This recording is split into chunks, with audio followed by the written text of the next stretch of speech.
¿Estamos? Que mató. A ver si No, tocaba la mitad. ¿ya está? ¿O sigo esperando?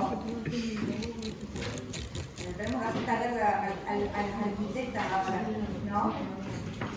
Tenemos que hacer a las arquitectas ahora, ¿no? A las arquitectas. Bueno,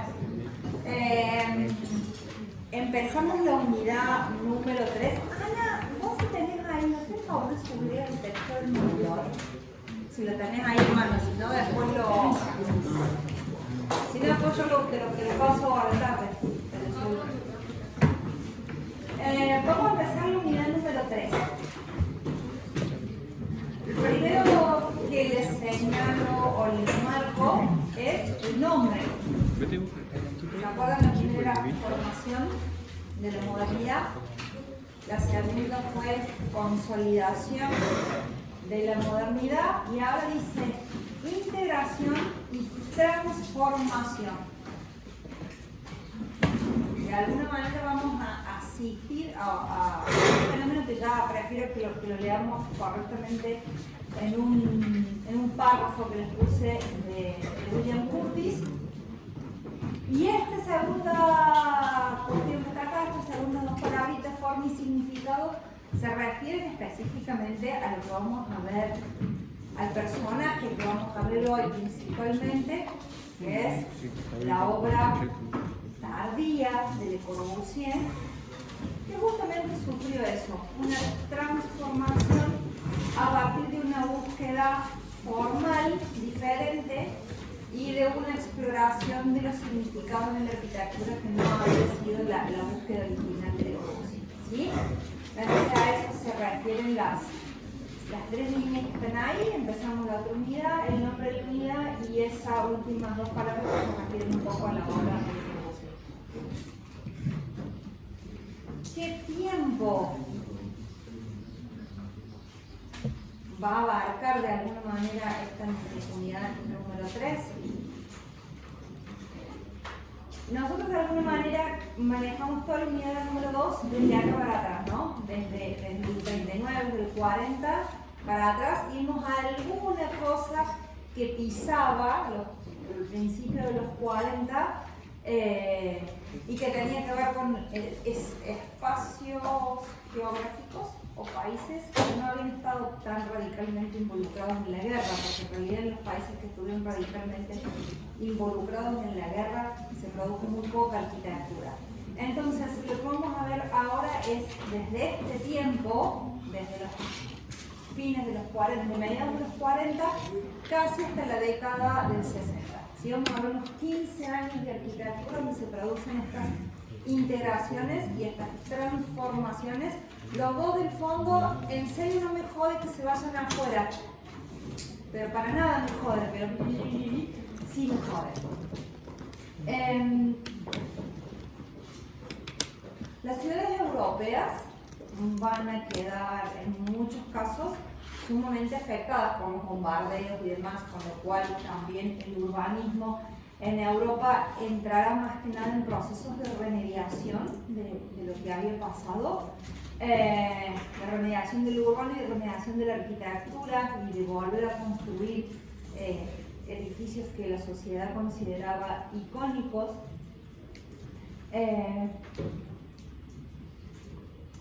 Segunda cosa que va a suceder y que tiene que ver con estas cosas que vemos por acá, va a quedar una enorme cantidad de industria ociosa, ¿no? Todo lo que se llama la industria bélica, que principalmente está ligada a la metalmecánica, va a quedar ociosa. Entonces se van a reconvertir muchas de esas industrias en productores o en fabricantes de o materiales para la construcción, ¿sí? Acero y demás, mejoran las producciones de los materiales de construcción, o muchos van a terminar construyendo lo que va a ser como casi un boom a partir de este momento, que son los electrodomésticos y demás, que no eran lo habitual en las casas. O sea, la tecnificación de lo doméstico, ¿no? de la vivienda. ¿Qué otra cosa va a tener que ver con a lo mejor con estas otras dos fotos? El espíritu de los ganadores y el espíritu de los vencidos.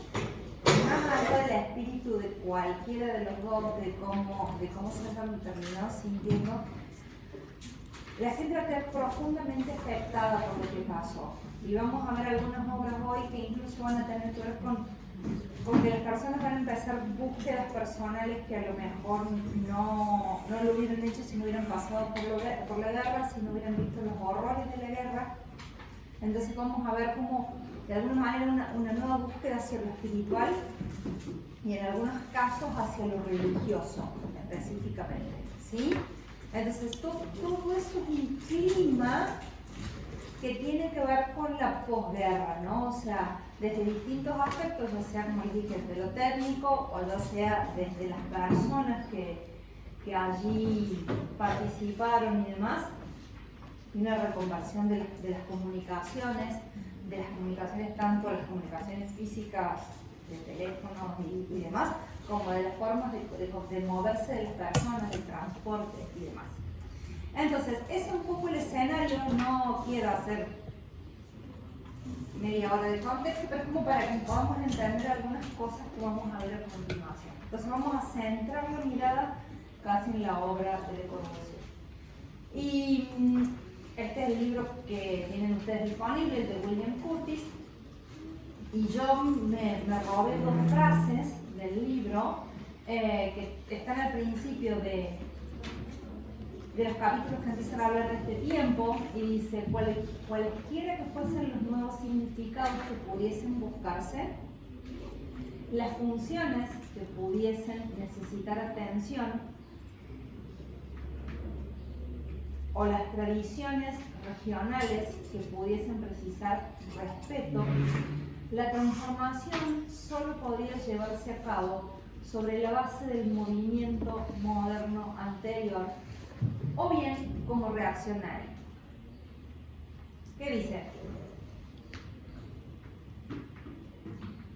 Cualquier cambio en el lenguaje, que allí es donde radican los significados de la arquitectura, ¿no? Cualquier cambio en el lenguaje, cualquier función nueva o cualquier cambio en las funciones de la arquitectura en este tiempo, o hay algo que es sumamente significativo, o las tradiciones regionales que pudiesen precisar respeto. ¿Se acuerdan que habíamos hablado de un estilo internacional hasta ahora, ¿no?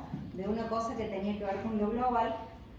Curtis va a decir: en este tiempo empieza una búsqueda o una atención a las tradiciones regionales, o un respeto. Solo podían llevarse, la nueva arquitectura solo podía ser o a partir de pararse desde el movimiento internacional o reaccionando, o sea, o continuando. Entonces ahí vamos a ver lo que decíamos: integración o transformación, o integrando todo más estas cosas que estaban acá, o reaccionando, ¿no? O transformándolo. La victoria de las formas modernas trajo consigo sin duda la responsabilidad de representar el poder establecido, y una vez que el devaluado estilo internacional se convirtió en, miren qué linda palabra, en una ortodoxia agotada, se hicieron absolutamente necesarios un nuevo rechazo y una nueva revaluación. La arquitectura, hay autores que la llaman paradigmática y anómala, como la llama Sarah Williams, y hay algunos autores que a las mismas palabras le llaman heterodoxo y ortodoxo. ¿Sí? ¿Quieren que las escribamos después como para que... paradigmático u ortodoxo, anómalo o heterodoxo? ¿Sí? Entonces, ¿qué es lo que dice? Que el estilo internacional devaluado se había convertido en una ortodoxia o una arquitectura paradigmática agotada. ¿Sí? Viene casi a dar por finalizado de alguna manera el paradigma de lo paradigmático y lo anómalo. Entonces se hicieron absolutamente necesarios un nuevo rechazo y una nueva reevaluación. ¿Sí? Entonces estamos en ese tiempo, en ese momento en que el estilo internacional ha sido declarado prácticamente muerto, al menos dice devaluado. Bien, entonces les decía, nos vamos a meter un poco en la vida de Le Corbusier a partir del tiempo que nos interesa, o sea, dijimos como desde fines de la guerra. A mí esto es una especie de cómic, son dos hojitas, nada más se los puse a los dos, que representan la vida en momentos icónicos de la vida de Le Corbusier. Entonces, ahí hay como un par de ideas. Ahí está el autor de las ilustraciones, Vincent Maé. La influencia que había tenido a partir de los viajes de Le Corbusier a América y cómo había influido en la obra de Oscar Niemeyer y Lucio Costa, que hasta ahora le vimos la última clase del Ministerio de Educación de Río. Alrededor del 40 prácticamente se exilia, ¿sí? se interna en una zona de los Pirineos y demás durante la guerra. O sea, él se va de las ciudades, se va como al campo, a las montañas. En ese tiempo, y acá está el problema con Le Corbusier. Le escribe a su mamá una carta donde dice: si el mercado es sincero, Hitler puede coronar su vida con una obra grandiosa de realización de Europa. Esto va a hacer que Le Corbusier, se refiere a su madre, pero esto era su claro pensamiento, un apoyo a las ideas de Hitler que van a vincularlo directamente al régimen nazista y que va a hacer que sea uno de los elementos que va a terminar de devaluar la figura de Le Corbusier también, ¿no? O sea, luego de que pierda la guerra y aparte adhiriendo, ¿no?, a algunos de los conceptos de Hitler, que estaba avalando todo lo que estaba pasando con el genocidio de los judíos y demás, esto va a hacer que Le Corbusier no quede bien parado en Europa y que Le Corbusier vaya a tener que empezar a ver dónde se metía. De todas formas, cuando termine la guerra, Le Corbusier tenía más de 60 años, ¿sí? ¿Se acuerdan cuando veíamos los últimos Siam, que dijimos cuando los Siam se vuelven en inglés, que dijimos Le Corbusier ya estaba grande, no sabía hablar en inglés y demás? Entonces, en ese tiempo que son los Siam después de la guerra. A partir del 43 empieza una exploración sobre el modulor, ¿sí? Ya esto no lo voy a abrir acá porque lo vamos a ver como con más detalle, pero es una búsqueda no sobre las medidas, sino sobre las proporciones, ¿sí? Esa es la frasecita o la palabrita que está ahí como clave. A partir del 47, por ahí alrededor de mediados del siglo XX, va a empezar a desarrollar esta idea que son las unidades habitacionales, y a partir de eso va a conseguir construir algunas de estas unidades habitacionales que ya las vamos a ver. Esta obra también la vamos a ver. En los 50 empieza a trabajar en la capilla de Ronchamp. En el 51 participa en la construcción de la UNESCO en París y demás.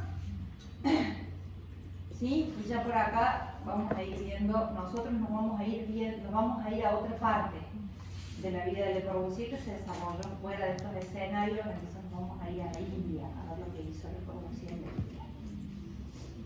Esta obra sí la vamos a ver, que es el convento de la Tourette. Lo de la India, ¿sí? Vamos a ver qué se conecta el módulo. Les decía hace un ratito que la preocupación de Le Corbusier había empezado a principios de los 40, tal vez en ese tiempo en que él estaba exiliado, autoexiliado, digamos, en las montañas y demás. Empieza una preocupación a partir de que había estado en América, en América del Norte también, su propia realidad europea. Lo primero que va a detectar es la incompatibilidad de los sistemas de medidas. El francés, ¿en qué proyecta? En centímetros. Como hacemos nosotros, unidad métrica es el metro patrón del centímetro, que está establecido a partir lo establecieron los mismos franceses a partir de, no sé, la división de no sé qué por un meridiano que pasa por no sé qué lugar de Francia. ¿Sí? El metro es una medida que está derivada de una partición astronómica, de un meridiano que pasa por territorio francés. Los ingleses y por ende los estadounidenses, ¿en qué miden? Pulgadas, pies y demás, ¿no? Entonces, lo que él plantea es decir, cómo hacer, lo que él dice es cómo hacer compatibles un plano para, o alguna obra para que pueda ser ejecutada en cualquiera de los dos lugares. Empieza a pensar en eso principalmente. ¿Qué no está esa herramienta hermosa del CAD que uno va, le cambia la unidad y el plano lo puede imprimir acotado en centímetros? ¿No? Va, toca uno ahora y cambia todo automáticamente. ¿Es así? Bien, en esa época no. Y si uno iba a mandar un plano a otro lado, tenía que sentarse con la calculadora, transformar todo, acotarlo y dibujarlo nuevo, ¿no? Entonces él pensaba en eso. Y empieza toda una exploración que tiene que ver también con su reflexión sobre esto, sobre el hombre como medida de la arquitectura, sobre su estudio sobre la historia, sobre su estudio sobre el Renacimiento, sobre el estudio, no sé, ¿me acuerdan que habíamos hablado ya de que él era un admirador de la perfección de la arquitectura griega? El rectángulo áureo, la serie de Fibonacci, y todas estas formas matemáticas que hablaban de la perfección o de números de oro, números perfectos. Entonces ahí andaba pensando todo eso y de alguna manera vamos a ver cómo va a llegar en esa reflexión a este módulo. Va a contar con la asistencia de algunos de los arquitectos que trabajaban con él para ir definiendo, y va a publicar lo va a publicar por primera vez en el 46, y después va a hacer unas correcciones porque había unos milímetros que no le coincidían, y va a publicarlo nuevamente en el 53, ya corregido el módulo 2. ¿Para dónde le va la cabeza? Primero empieza a trabajar con un nombre, que podría ser este o puede ser el mismo módulo, que medía 1,76. ¿Quién medía 1,76? Él. El mismo medía 1,76. Y se consideraba el hombre, no sabía que estamos hablando de un señor con mucho ego, ¿no? O sea que él se consideraba que entonces él representaba el promedio de Francia, de la altura de Francia. Cuando fue a Estados Unidos, resulta que los norteamericanos eran de altura promedio mucho más altos. Y entonces, ¿cómo íbamos a hacer que este hombre promedio, a partir del cual quería establecer un sistema de medidas, fuera la media del europeo? Entonces, uno de sus colaboradores, con una calculadora en mano, le dice, mira, 1,83 de altura equivale justo, se encuentran las dos medias con 6 pies. Hay una coincidencia entre 1,83, que estaba más cerca del promedio de los estadounidenses, con esta otra media en pies. Entonces, a partir de ese encuentro de las dos medidas y la nueva idea de un nombre patrón de 1,83 m, empiezan todas las exploraciones geométricas y matemáticas, ¿sí?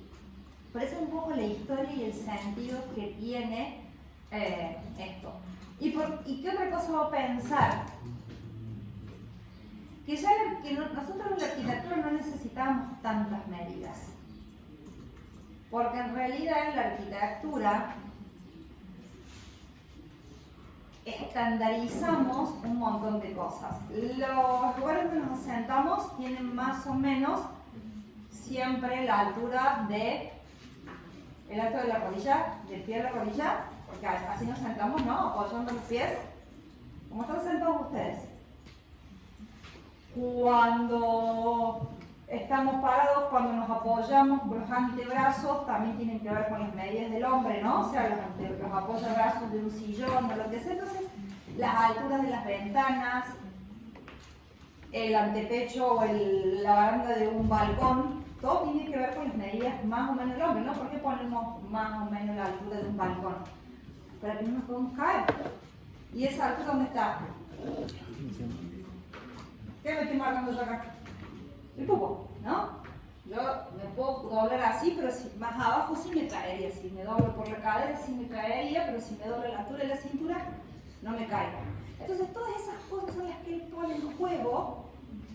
Para hacer la arquitectura no hacen falta tantas medidas. No tenemos tantas cosas en la arquitectura. Entonces empieza a explorar. Empieza a explorar. Y la primera exploración es que ese bracito que tenía 1,83 m, con el brazo estirado llegaba a 2,26 m. ¿Sí? Y ese 2,26 dividido 2 es 1,13. Y vuelvo a la altura del pupo. Entonces, a partir de ahí estableció dos figuras partidas a la mitad. ¿Sí? Por el pupo. Y empieza a hacer todas las particiones que sí responden al rectángulo áureo. Pero para hacer la primera división, toma estira del 1,83, el brazo estirado 2,26, la mitad 1,13. Y desde ahí toma toda una serie de medidas, ¿sí? Una sigue la serie Fibonacci, la otra sigue el rectángulo áureo, por los cuales los va partiendo y genera dos series. La serie roja y la serie azul. La serie azul es la que va justamente por la altura esta del pupo y la otra viene de partir la altura total y demás. ¿Sí? Entonces, fíjense la cantidad de medidas. El nuestro que está acá plateado tiene estas medidas. Toda la cantidad de medidas que él saca.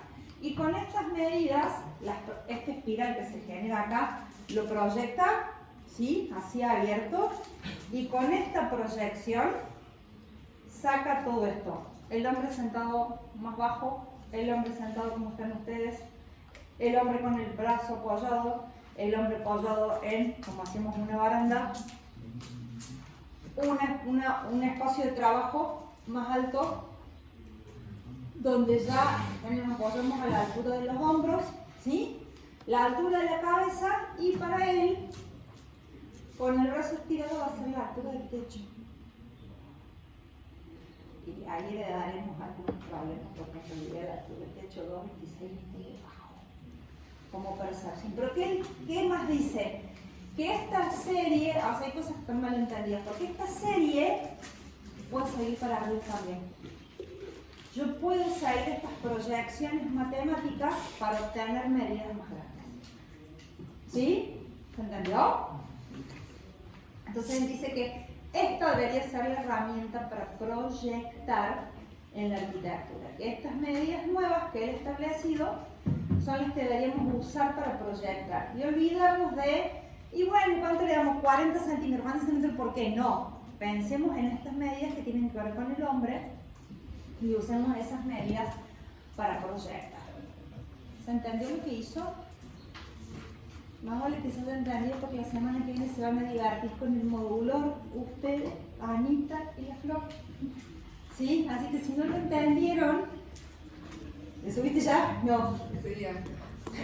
Anita les acaba de subir un texto muy corto que tiene explicado todo esto bien clarito, porque tiene unos subtítulos que es el modulor, la historia del modulor, cómo se generó, y al final tiene la práctica o el uso, si efectivamente es fácil, y al final tiene un debate. Cortito el párrafo del debate. ¿Por qué fracasó el modular? ¿Por qué seguimos pensando en metros?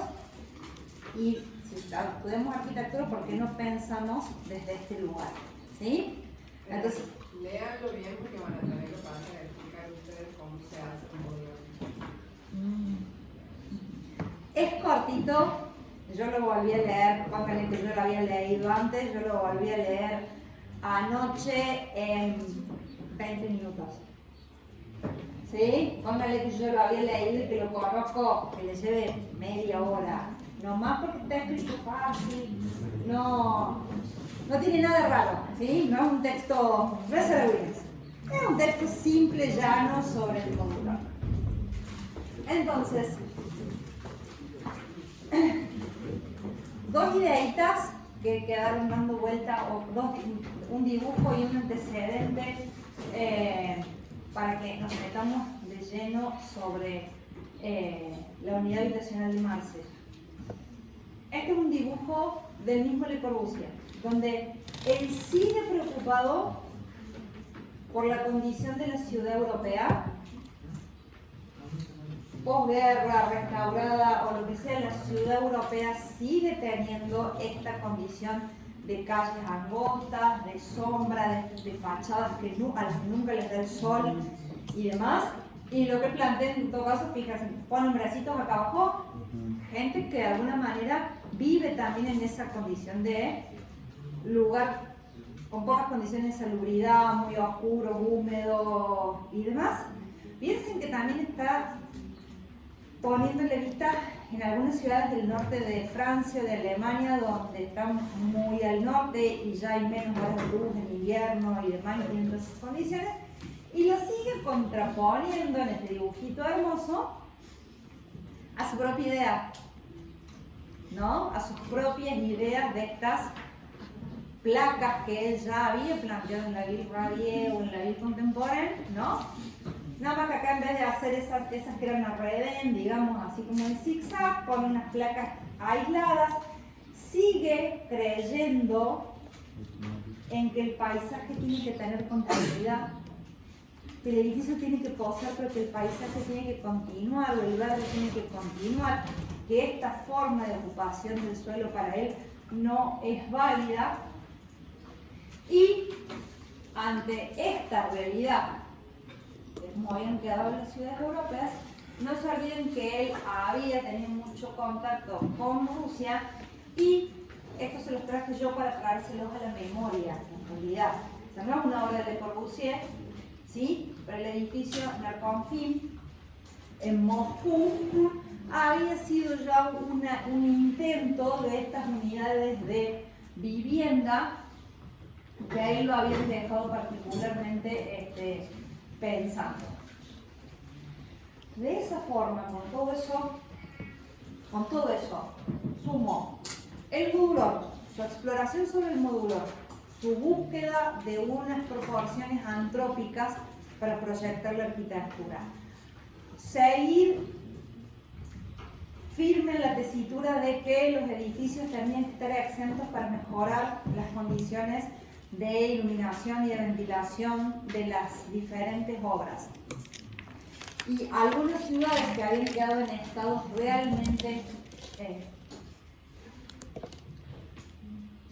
de cuasi destrucción después de la guerra, consigue el apoyo del Ministerio de Reconstrucción y Planificación Urbana del Estado francés para desarrollar una unidad habitacional que el primer prototipo o el primer de los edificios se va a construir en Marsella, ¿sí?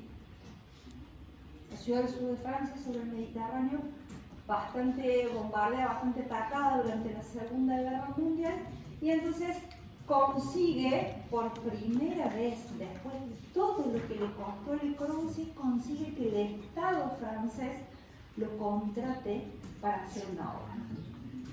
Él va a plantear esta enorme unidad en la que, ahí vamos a ver un videito después, pero se las explico como con este gráfico en 2 minutos.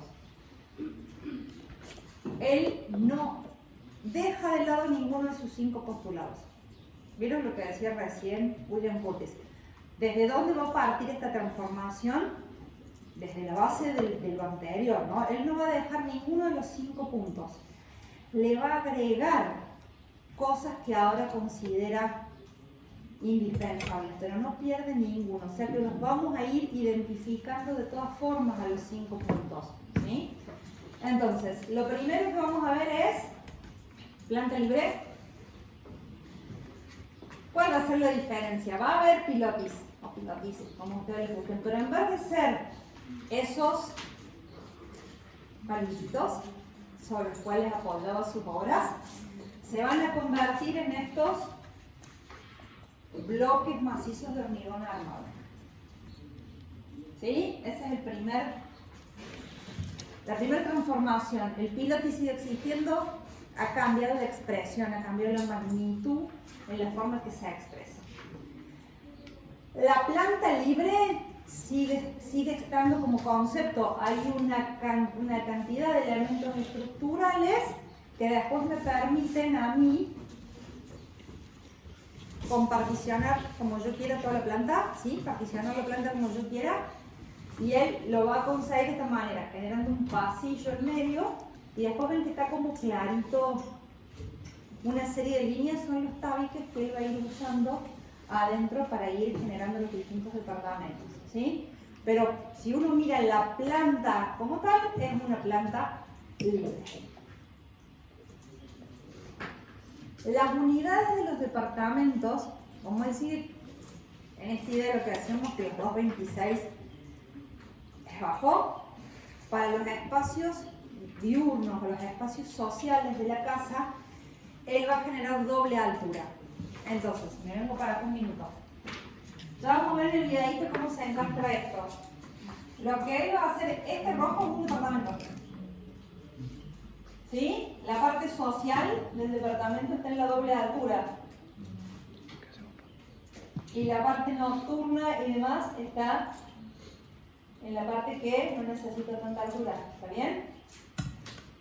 El otro departamento, el que sigue en el nivel superior, se inserta al revés. Se encastran como dos bloques.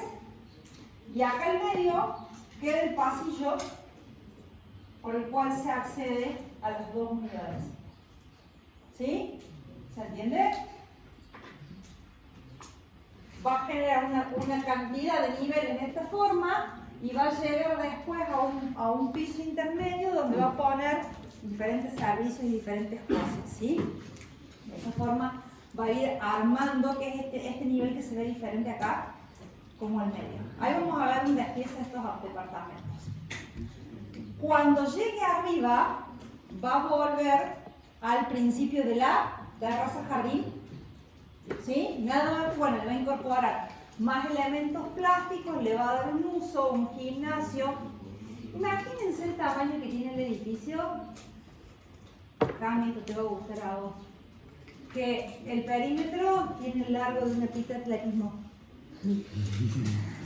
Para poder salir a correr arriba en la terraza.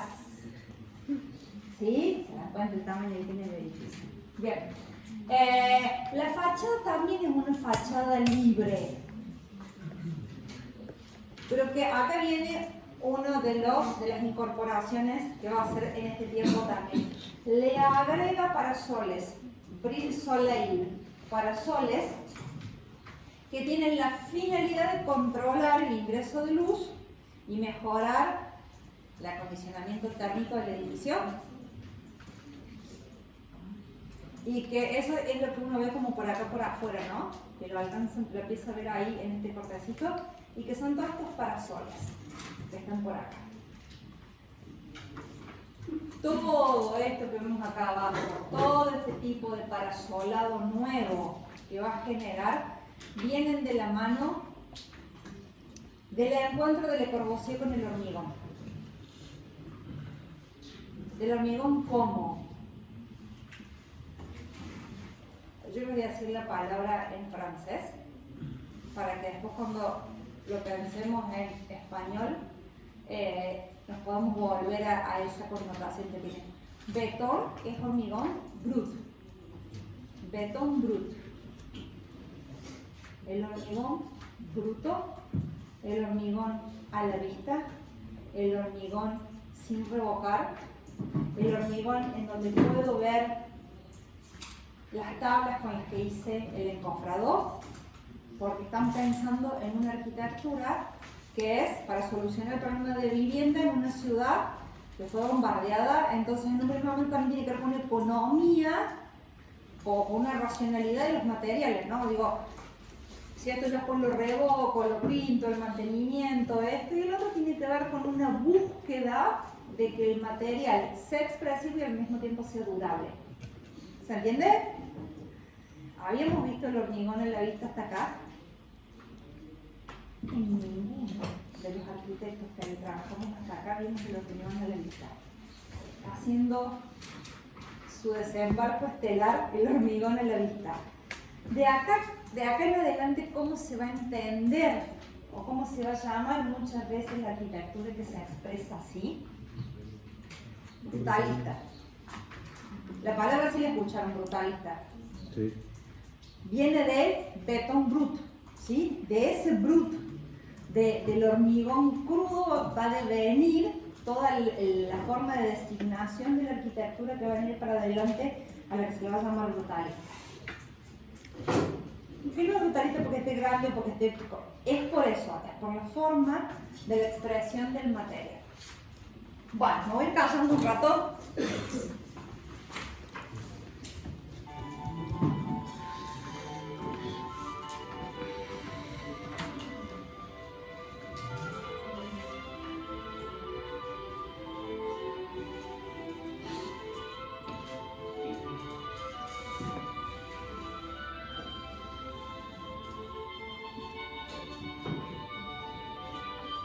Una familia de 2 hijos, departamentos pequeños de 98 metros cuadrados, 360 de ancho.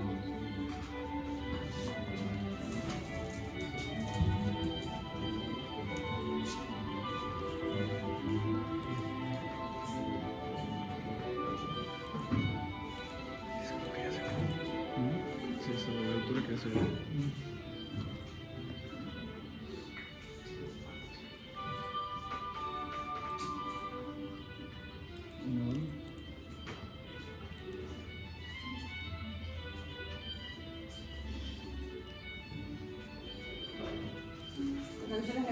Soleil, con los parasoles.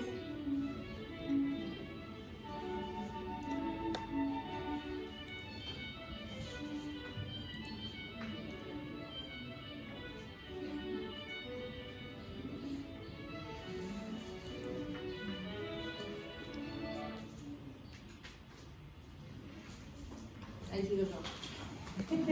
Y ahí sigo yo.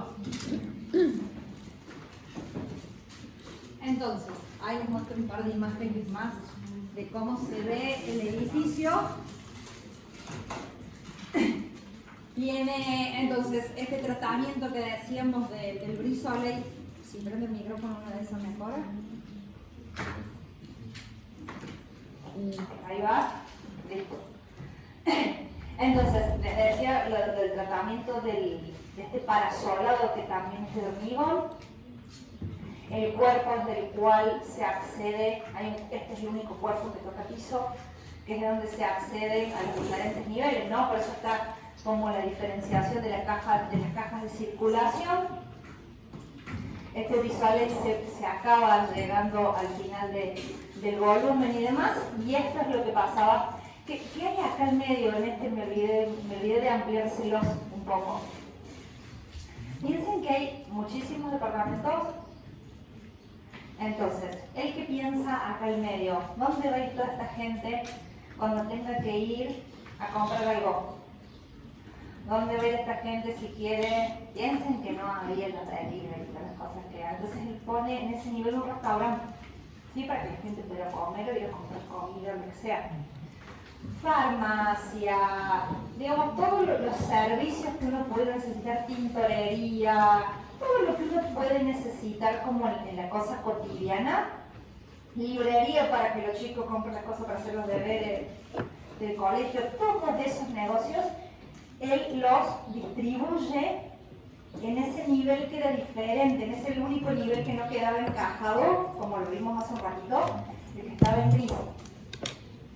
Y en la terraza, también pensando en esta forma de vida moderna y que ya después de la Segunda Guerra la mujer participa del mundo del trabajo abiertamente, en la parte de arriba, aparte de instalar la pista de atletismo para el Cami y la pileta de natación para el verano y demás, pone una guardería. ¿Sí? Estas cosas quieren empezar a pensar ya. La máquina de habitar era mucho más que el espacio de dormir. La máquina de habitar está más completo el concepto acá porque el habitar incluye todas estas otras necesidades. ¿Sí? Entonces fíjense qué cómodo que sería para una mamá que se va a trabajar subir hasta el último piso, dejar a su niño adentro del mismo edificio y recién después salir a trabajar y volver y tener la librería, la farmacia, todo adentro del mismo edificio. ¿Sí? Qué lindo, Anita, ¿no? Y Anita hizo, como, y eso que la Gloria ya está grande. Sí, pero vivía allá lejos. Allá. Cuando se le olvida el domingo la cartulina. Y tenés que salir vos antes de la cartulina. Bueno, nada, de esa forma piensa esta nueva idea de la unidad habitacional de Corbusier. Sí, ahí están los niñitos arriba como... Y empieza a tomar algunos riesgos plásticos. Ya la forma en que modificó la morfología de los pilotis empieza a hablar de algo, ¿no? Los pilotis son troncocónicos, pero inversos. El punto de apoyo en la parte inferior es más chico que en la parte superior, ¿no? O sea, troncocónico inverso de lo que uno se lo imaginaría, que tenés que llegar con más base al piso. Bien. Seguramente está absorbiendo casi los esfuerzos de la viga, de la gran viga que está acá abajo, como con una especie de lógica de capitel o de mensola. O sea, hay una razón estructural para darle esta forma, pero bueno, también es un desafío el ojo que lo espera de la manera diferente. Y les dije que se pone plástico, o que empieza a tomar algunos riesgos plásticos, o algunas búsquedas. Miren la forma en que aparecen las salidas de las chimeneas, de los ductos de ventilación y demás, a la terraza a través de estas formas, ¿no? A través de esta otra forma, la de los otros servicios acá arriba, ¿no? Una forma curva, acá también. Sí, empieza a pensar que esa geometría estricta de la ley Savart no es la única solución, empieza a transformarse el mismo Le Corbusier. ¿Qué influye para que Le Corbusier empiece esta búsqueda? Principalmente su actividad pictórica, ¿no? Le Corbusier era pintor y él mismo entra en esas búsquedas en su pintura. Yo no le pongo pintura también porque las clases las tenemos que hacer de unas 83 horas cada tema, pero desde cómo va evolucionando la pintura es donde más se nota ese cambio en el tema. Después, nada, se tomó el trabajo de imprimir en el hormigón el modulador, ¿sí? Como para que esté presente que todo lo que está dentro del edificio responde a las proporciones de ese hombre que él había planificado, ¿no? Y fíjense acá que estamos abajo, hay 1, 2, 3, 4, o sea, bueno, un elemento mucho más alto y demás. Les decía los grandes pilotis, la morfología de las escaleras, miren cómo arma prácticamente un helicoide en lo que sería la escalera de emergencia. Hoy no da, porque agarra seguridad, esta escalera no da, como escalera de seguridad, no le da el ancho, no le da la capacidad, pero bueno, él ya pensaba en la posibilidad de que en los extremos hubiera estas escaleras que tuvieran que ver con la posibilidad de que si había algún tema en el edificio la gente saliera por afuera, ¿no? O sea, al menos está la preocupación ahí como latente, ¿no? Después vendrán las dimensiones correctas de esto y demás, pero está la preocupación latente y en esa preocupación de no dejarla fuera de ese desarrollo morfológico que él busca. ustedes ven la municipalidad de la ciudad de Córdoba, no sé si cuando fueron a pasear se tomaron 3 minutos para ver la municipalidad de Córdoba, que es brutalista, no tenía escalera de emergencia. Y se la pusieron hace unos 10 años, una patada, chicos. Porque pusieron una cosa metálica pegoteada al lado, que no dialoga con el edificio, será atender a todas las normas de seguridad. Pero no es falta de respeto con el edificio, con los proyectistas originales. Por eso les digo, acá al menos, aunque en este momento no haya cumplido con lo que hoy entendemos, eso es lo que digo, está la preocupación, está la búsqueda estética de que quede resuelto dentro del mismo edificio. Miren esta otra cosita que aparece por acá, porque esto nos va a dar una pista de lo que va a hacer dentro de un rato. No, un trabajo de calado del hormigón, empezando una exploración también con la luz. Bueno, y ahí está como un poquito más despiezado el departamento y para que lo entiendan cómo es que esto funcionaba. ¿Se entienden mejor así? Acá hay uno solo desde el pasillo.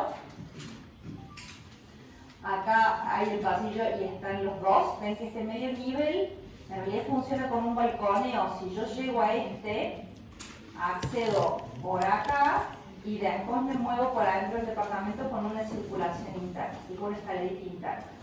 En este otro caso es al revés. ¿Cómo se distribuyen funcionalmente a partir del pasillo? Es esto, las cocinas, ¿sí? Y después la proyección del voladizo y los dormitorios, no se olviden que era para una familia que tenía máximo 2 niños, ¿sí? Máximo 4 personas, estaba pensado el departamento. Y como pensaba en todo, y el edificio se construyó íntegramente y se entregaron no con el mobiliario, pero sí con el equipamiento fijo, este dibujito, que es un dibujito de mano de Le Corbusier, tiene pensados los muebles de la cocina a partir del módulo. ¿Sí? Él lo que va a hacer acá es pensar los muebles de la cocina a través de las mismas proporciones, ¿no? La altura del apoyo, la altura de dónde va la posibilidad de las cuartitas de las alacines superiores y demás, todo a partir del módulo. Por eso se lo puse el dibujito, porque eso es lo que él decía, ¿no? Que una vez que uno tiene el módulo, puede proyectar sin necesidad de centímetros. A partir de esas particiones uno puede proyectar directamente. Y ahí está, bueno, como él piensa lo del módulo. El lobby del edificio con el muro trabajado, como se les mostré recién, desde el lado de afuera. Este es el lobby del acceso. Este es el pasillo de donde estaban el restaurante, la farmacia, etcétera, etcétera. ¿Sí? Ah, ¿y saben qué más pone? Porque esto es muy largo. ¿Saben qué más pone? Como un pequeño hotel en ese piso. Porque como los departamentos eran tan mínimos, si alguien te venía a visitar, ¿dónde se quedaba? Entonces, no pone un hotel enorme, pero pone allí la posibilidad como de una especie de hospedaje o un hotel chiquito para que la familia, si venía alguien a visitarte, pudiera hospedarse o dormir ahí al menos y después vivir el resto del día con la familia. Así se ve el pasillo del medio. Ya sé, lo jurito. Porque todo es luz artificial. Piensen que el pasillo del medio quedaba sin ventilación ni iluminación natural, ¿no? Y este me encantó, en definitiva, lo encontré hace unos años y se los dejo ahí y ahí se los muestro siempre, porque el estudio de Philip Moore tuvo como encargo alguien que compró un departamento aquí y solicitó que se lo recuperara el diseño original. Entonces este estudio lo trata, si bien con mobiliario un poco más contemporáneo, trata de recuperar el espíritu original de esos departamentos, que la mayoría están sumamente modificados. Piensan que Es una arquitectura que tiene casi 70 años de uso, así que están muy alterados la mayoría de las unidades. Entonces, cuando encontré en una revista digital de arquitectura, dije, me lo guardo para poder mostrárselos. En este caso, bueno, la cocina, el espacio del estar, acá que el comedor, que es este que ustedes ven ahí, están cambiando como al revés, los ven en un sentido y en el otro. El estar, que estaría acá adelante donde estamos, y subiendo el dormitorio, uno de los dormitorios. ¿Sí? No son tampoco espaciosos, ¿no? Para hacer esta especie de puzzle que arma, no son tampoco espaciosos. El proyecto, la idea, el concepto va a ser sumamente exitoso. Y Le Corbusier va a poder construir una serie de estos edificios, en donde van a aparecer algunas variaciones, para decirlo de alguna manera. Este está construido en Racé, en la región de Nantes, en Francia. El comitente, fíjense que acá cambió. El comitente antes era directamente el Estado, ¿no? El Estado francés a través del ministerio que dijimos de reconstrucción de la posguerra, y en este caso es una comisión de vivienda social.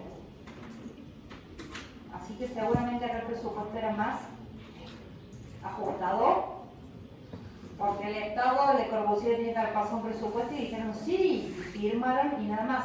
Acá estamos hablando casi como una especie de cooperativa de vivienda social o de una comisión de vivienda social, entonces seguramente el presupuesto que tuvo Le Corbusier no fue tan generoso. Se llama esa cooperativa, esa comisión se llamaba la Casa Familiar. Conserva todas las características en cuanto a lo funcional y demás, nada más que en este caso, bueno, algunos de los pilotos, fíjense que ya no tiene, los encofrados son más baratos. No es lo mismo hacer un encofrado con una forma de bordes redondeados que hacer un encofrado plano. Este es mucho más barato que el otro, ¿no? Ahí es donde uno empieza a notar los cambios de presupuesto, ¿no? En esos pequeños detalles uno empieza a descubrir esas cosas.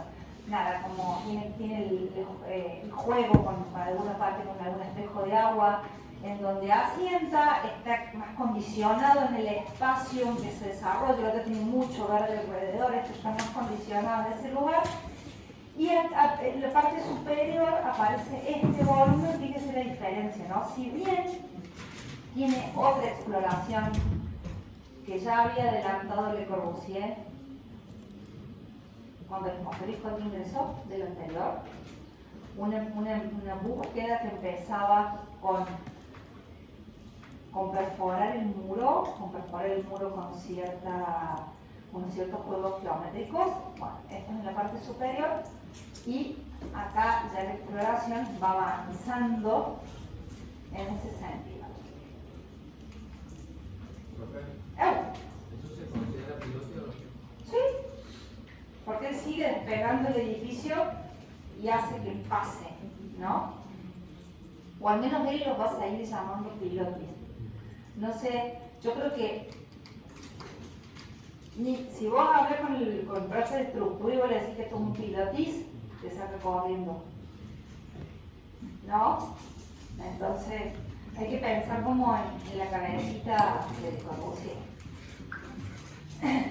Y estas son, bueno, insisto, se van mutando y demás. Estas son dos más que hace una en Alemania y la otra también de nuevo en Francia. Cada vez van a menos, ¿no? Miren la parte superior de esta. Ya, el tanque de agua le clavó ahí arriba como un cuadrado, y la caja de los ascensores, y que Dios te ayude. Todo lo otro, toda la exploración sobre la terraza jardín que él había hecho en la primera, acá, no digamos que desaparece porque sigue siendo una terraza accesible, una terraza que se puede usar, pero no tiene. Y ya aquí, fíjense que incluso ha perdido perdido expresión el brise soleil, ¿no? Esa forma de hacer el parsolado también ha ido perdiendo expresividad y demás. Esta se las puse, esta es la de Frimini. Se las puse por las impresiones en hormigón y demás. Por acá algo. Bien. Estamos con unidad impresional. Vemos Ronchamp y hacemos un corte. ¿Les parece? Vemos esta obra y hacemos el corte. Bien. Les había dicho yo de alguna manera de esa nueva búsqueda espiritual de este tiempo, ¿no? Del tiempo de la posguerra. Y Le Corbusier es convocado para realizar esta capilla que se encuentra en una colina. Ya había habido un espacio religioso en ese lugar y tiene, ¿vieron cuando Norbert Schulz le dice el espíritu del lugar? ¿No? Había sido un lugar de peregrinación o de ascenso y de religiosidad en el tiempo de los celtas, la colina. O sea, un lugar como con mucho espíritu religioso, el emplazamiento en sí mismo. Entonces, Le Corbusier, de alguna manera ya alejado de la Ville Sauer. ¿Dónde está la Ville Sauer? Si ustedes no fueron arquitectos, hagamos este juego, y le ponen, no sé, al papá abogado, esta obra al lado de la Ville Sauer y le preguntan, ¿le hizo el mismo? No. Por más que haya, tampoco hay tanto, 25 años de diferencia entre una obra y la otra. Hay arquitectos que empiezan a hacer algo cuando se reciben y se mueren haciendo lo mismo, ¿no? Esto también muestra que uno no se tiene que conformar cuando cree que su producto está maduro. Entonces, Le Corbusier va a hacer esta capilla. Es una capilla que, insisto, tiene que ver con la peregrinación. Es un lugar al que se llega luego de una peregrinación. Es una capilla dedicada a la Virgen, en donde vamos a ver principalmente, yo les voy a mostrar un video que muestra mucho mejor el espacio, pero les quiero señalar algunas cosas nomás. Como para que tiene un techo absolutamente curvo, que es como una especie de sombrero que se levanta. Está trabajado sobre una forma geométrica más o menos perceptible por acá.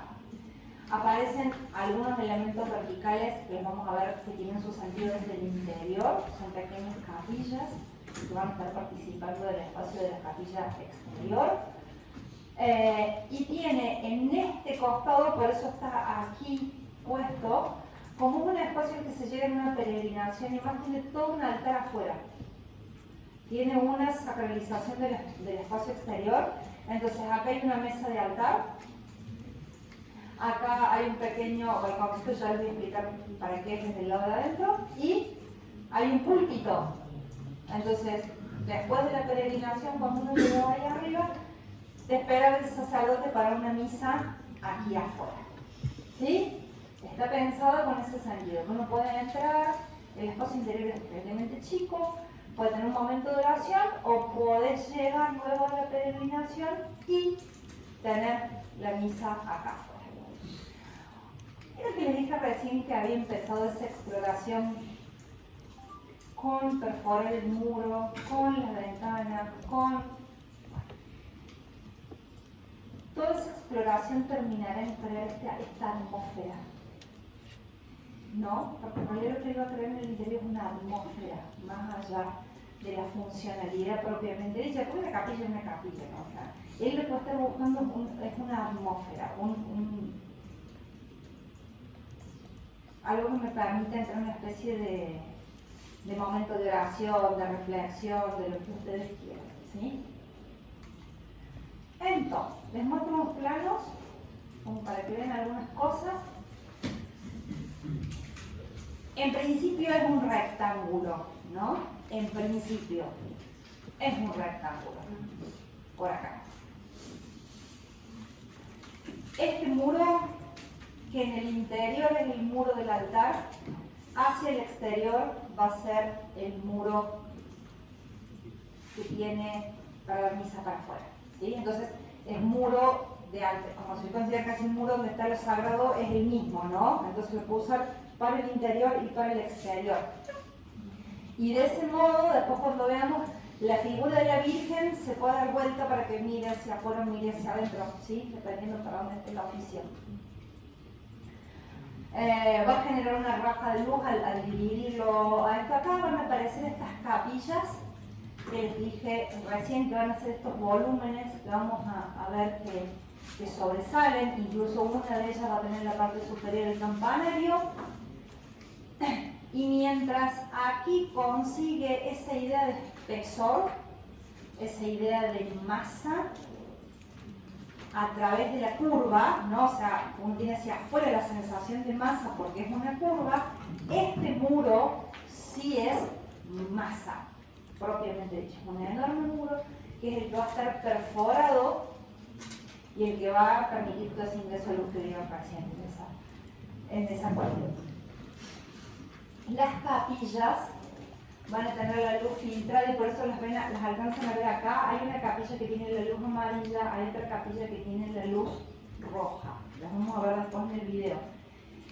En el muro él establece un patrón por el cual, no es aleatorio, pero establece un patrón matemático con el cual hace estos calados en el muro. Es este el muro, por eso tiene esa profundidad, por eso se filtra la luz de esa manera.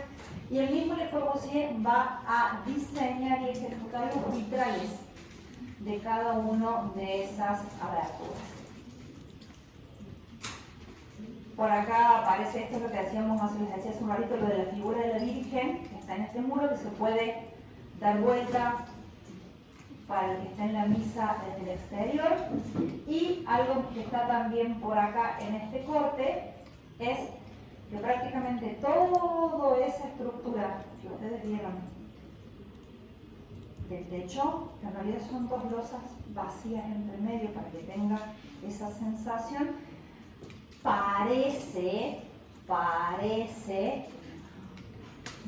flotar, parece no tocar el muro, porque lo que va a hacer es ponerle el apoyo en un punto en que no lo veo desde un lado y no lo veo desde el otro. Entonces, la inteligencia es, el muro es ancho, ponerlo en un sitio de una forma que la sensación desde afuera o desde adentro es que ese enorme sombrero flotará, apoyado en algunos puntos estratégicos, ¿sí? Pero parece que flota. ¿Qué otra cosa me dejan ver los planos? Bueno, más o menos eso.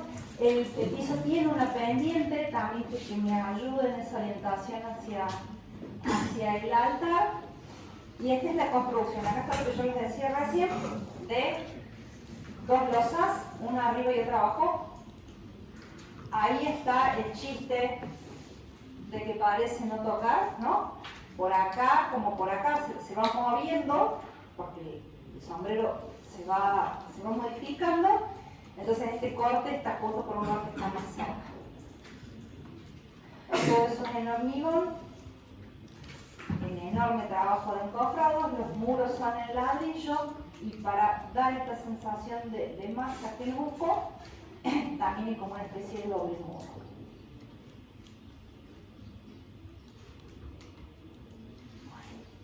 Les muestro esto y después hacemos el corte, ¿sí? Este video es muy lindo, pero está en inglés, ¿no?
Welcome. I'm really excited to start sharing all these videos with you. It's been a long process. I've been traveling a lot these last months, recording, editing, all the material, but the moment is finally here.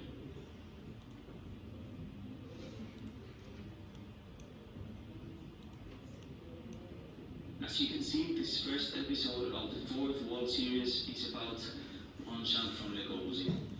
It is a building that I personally adore. It has many of the qualities of the architecture that I like, so I would like to walk you through the building and its concepts.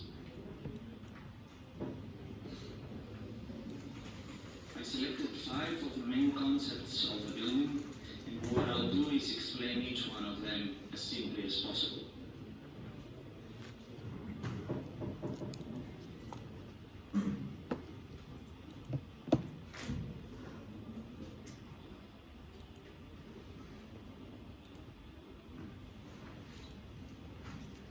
The chapel is located in a small French village in the east of France, very close to the border with Germany, from where it takes the name, Longchamp. The approaching route to the chapel is from the southeast, and you can only see the full building when you reach it. It is located on the top of the hill, constantly dominating and overseeing the town. This is a quick sketch of the relation between the two. When you are there, you can feel the importance of the location and how it controls all the landscape.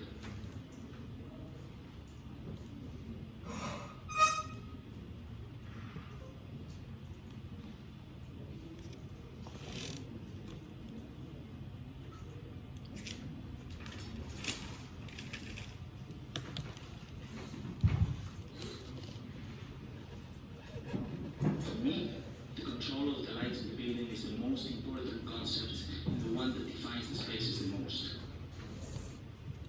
It is a concept that he uses in many of his buildings, but I think Longchamp has to be the most important.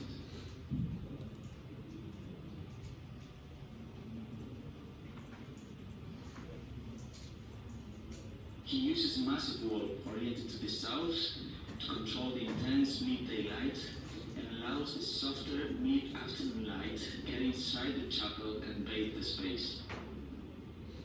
He also separated the roof from the walls and included louvers on top of the secondary doors.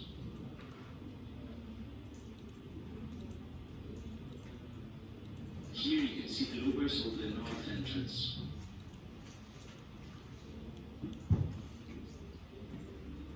To complete the concept, he uses skylights in the small chapels of the building that bring light from above.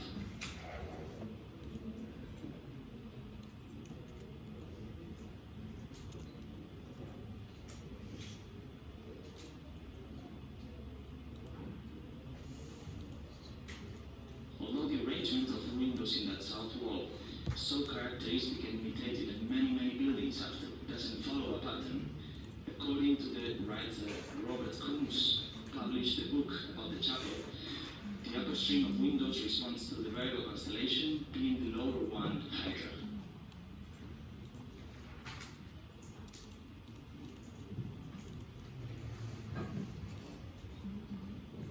Le Corbusier used to say, each of us, according to his own psychology, is controlled by one or more dominant colors. Color is a theme that appears in all his buildings. Longchamp is no exception. He uses very specific color palettes in all his buildings. The glasses in the south wall show different colors, shapes, and proportions, and color the interior of the building when the light goes through them. And in this case, the glasses were painted by himself. The skylights in the 3 towers that contain the secondary chapels have different colors, white, red, and violet. The interior of one of the 3 chapels is also painted red. For the main entrance of the building, he used the pivoting door, painted half in blue, half in red, showing the opposite duality of both. He used exactly the same door concept in the Heidelberg Museum.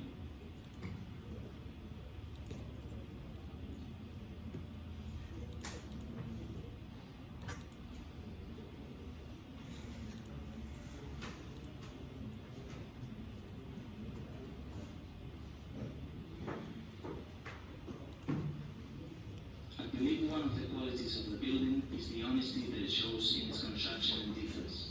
It is a very simple building with modest materials and solutions. The floor follows the slope of the site towards the main altar and has a very simple furniture and no decorations.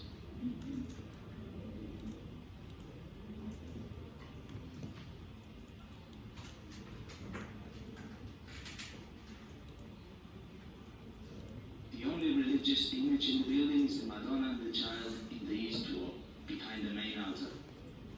This sculpture also serves the outside altar during open-air ceremonies. Le Corbusier was also requested to have the possibility to celebrate bigger ceremonies. Instead of making a much bigger building, he came up with the idea of doing an external altar that could be used in special occasions.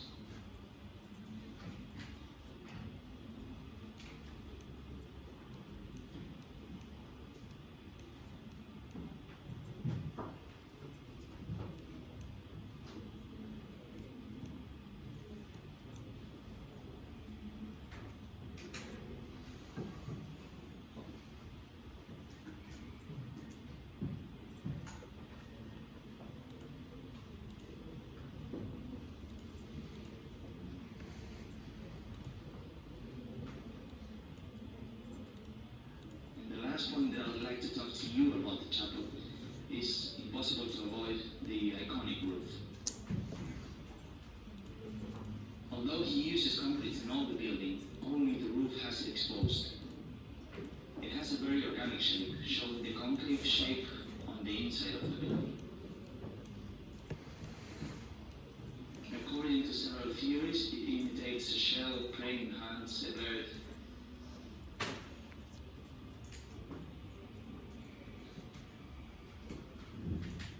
And looking really massive and heavy, it is an empty structure, very light, only supported by pillars embedded in the south and east walls.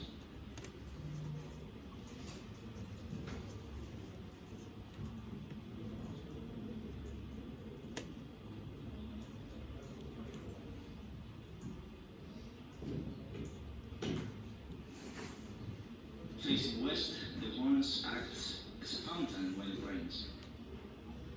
The concrete roof slopes towards the back of the chapel, and they pour the water off the roof and down to the concrete structures, creating an artificially natural fountain. And those were my 5 concepts I wanted to talk to you about. Location, light control, color, honesty, and the roof. Did you miss anything about the chapel? Let me know in the comment section below. There's much more to come, so if you like the video, don't forget to hit the like button and subscribe. I'll see you next week.